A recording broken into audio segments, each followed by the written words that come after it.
വടക്കാഞ്ചേരി നഗരസഭയിലെ സ്ഥാനാർത്ഥിയായ PR അരവിന്ദാക്ഷനെ ചൊല്ലി UDF LDF പ്രവർത്തകർ തമ്മിൽ രൂക്ഷമായ പോസ്റ്റർ യുദ്ധം പൊട്ടിപ്പുറപ്പെട്ടു.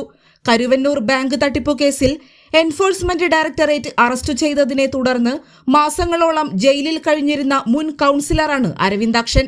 ഇദ്ദേഹത്തെ വീണ്ടും മത്സരരംഗത്തിറക്കാനുള്ള തീരുമാനത്തെ കേന്ദ്ര ഏജൻസികൾക്കെതിരായ പോരാട്ടമായാണ് CPIM അവതരിപ്പിക്കുന്നത്. ഇതിനെ പ്രതിരോധിച്ചുകൊണ്ട് UDF കൊള്ളക്കാർക്കല്ല കൊള്ളാവുന്നവർക്ക് ഒരു വോട്ട് എന്ന മുദ്രാവാക്യമുയർത്തി പോസ്റ്ററുകൾ പതിപ്പിച്ചത് സംഘർഷത്തിന് തിരികൊളുത്തി. ഈ വാചകങ്ങളിൽ പ്രകോപിതരായ LDF പ്രവർത്തകർ UDF പതിപ്പിച്ച പോസ്റ്ററുകൾക്ക് മുകളിൽ അരവിന്ദാക്ഷനെ വിജയിപ്പിക്കുക എന്ന പോസ്റ്ററുകൾ ഒട്ടിച്ചതോടെയാണ് പോസ്റ്റർ യുദ്ധം രൂക്ഷമായത്. പിന്നാലെ UDF പ്രവർത്തകർ LDFന്റെ പോസ്റ്ററുകൾ ഇളക്കി മാറ്റിയതോടെ സ്ഥിതി കൂടുതൽ വഷളായി. തെരഞ്ഞെടുപ്പ് അന്തരീക്ഷം ബോധപൂർവം സംഘർഷത്തിലേക്ക് വലിച്ചിഴക്കാനാണ് LDF ശ്രമിക്കുന്നതെന്ന് UDF ആരോപിച്ചു.